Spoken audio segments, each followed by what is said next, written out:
Listen, coming to the stage, we have a local comic coming here. She's a comedian and improviser, and she also is from Asheville, which is local, but not quite local. But, you know, I don't know geography well because I went to school in Columbia, South Carolina. Listen, coming to the stage, we have Carol Tyner.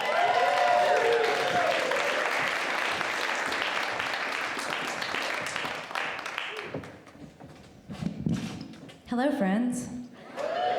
Wow, beautiful, beautiful. Thank you guys so much for meeting me in my preferred environment where I have a mic, a stage, and a spotlight, and you have the social obligation to stay in your seats.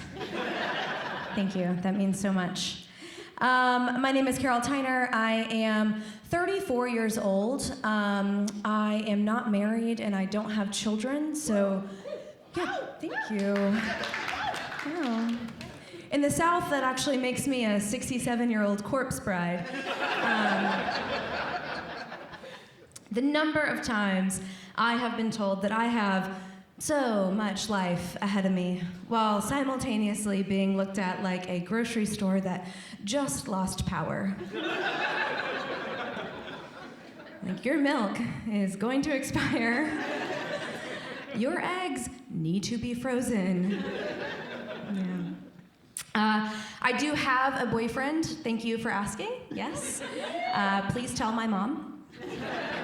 Yeah. So technically, I do have all the available ingredients to keep my eggs farm to table.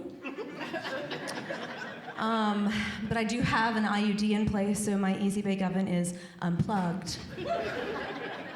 Yeah. Yeah. My boyfriend is Asian, which makes me a better white person than you. Yeah. Yeah. My sister-in-law is also Asian, and I actually asked my therapist how many Asians my family could collect before it started to seem like we might have a problematic fetish. She confidently told me 3. So at all times, I'm also just one Asian away from being a worse white person than you. Yeah. I am hoping that maybe my boyfriend's forever young sperm will kind of meet up with my dusty white egg, and we'll end up with a kid who can do some calculus, you know? Yeah. Speaking of my uterus, the election is in 11 days.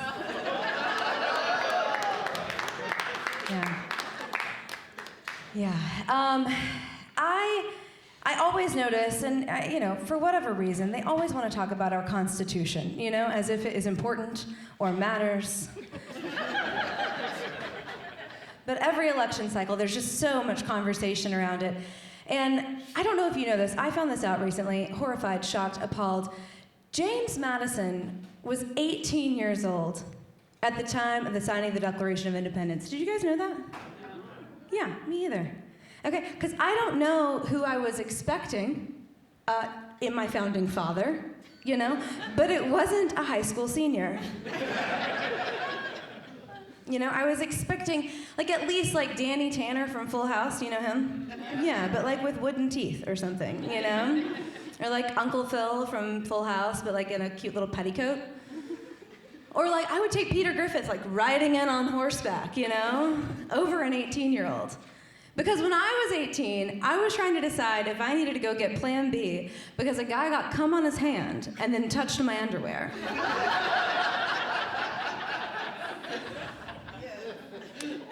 So I don't know, I'm a little horrified that we care so much about this document that really is just sort of like a teenage diary.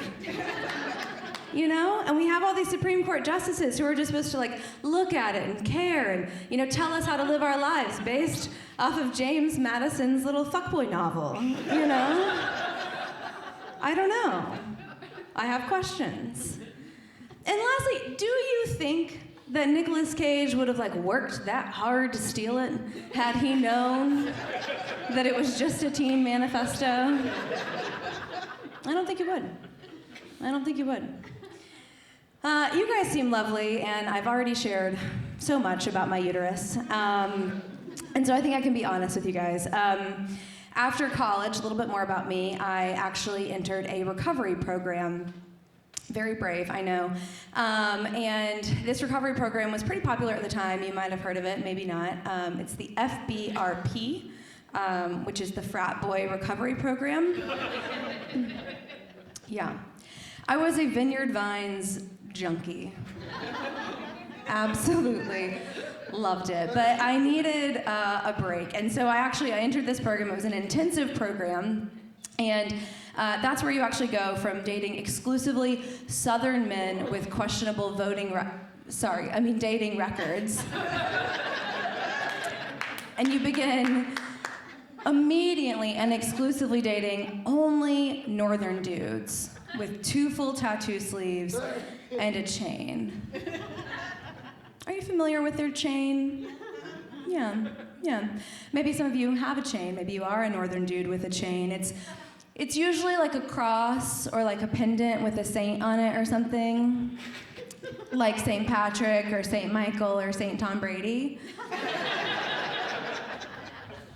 And their mom gave it to them for their first communion, and they have never taken it off, even though that is the last time they went to Mass. Yeah. On my first date with my tattooed, chain-wearing, bodybuilding New Jerseyan, he asked me about my job. And when I'm not doing this, it might surprise you to learn that I'm a nurse, and I work for 2 surgeons, and at the time, I had recently received a promotion. And he asked me if one day I was hoping to be promoted to surgeon.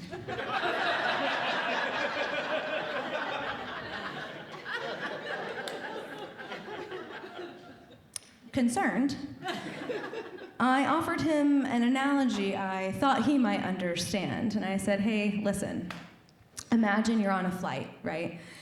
And the flight attendant comes on to make an announcement. And it's important for the feminist in me for you to know that both the flight attendant and the pilot in this scenario are women. Good evening, ladies and gentlemen. Unfortunately, your pilot couldn't make it in tonight, but great news. I've recently received a promotion, and I'm gonna fly the plane for you. Now, I have never done it myself, but I have seen it done a lot. And I know a lot about planes. So just sit back, relax. Once we reach cruising altitude, I'll be around with beverage service and a credit card offering, and I'll have you to Milwaukee in no time. Okay. He was more okay with this than anyone should be. So I just threw in the towel and I said, you know what, no, I am not trying to be promoted to surgeon. And then this motherfucker mansplained hopes and dreams to me.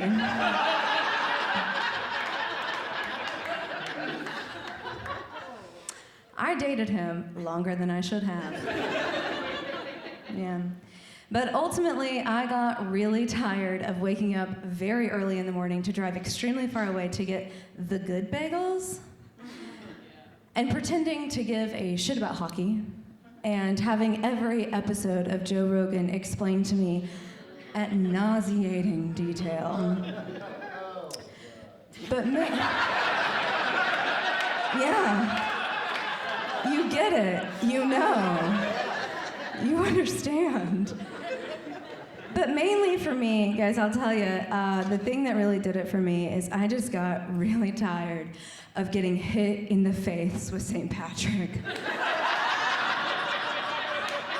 You guys have been wonderful. My name is Carol Tyner. Thank you so much.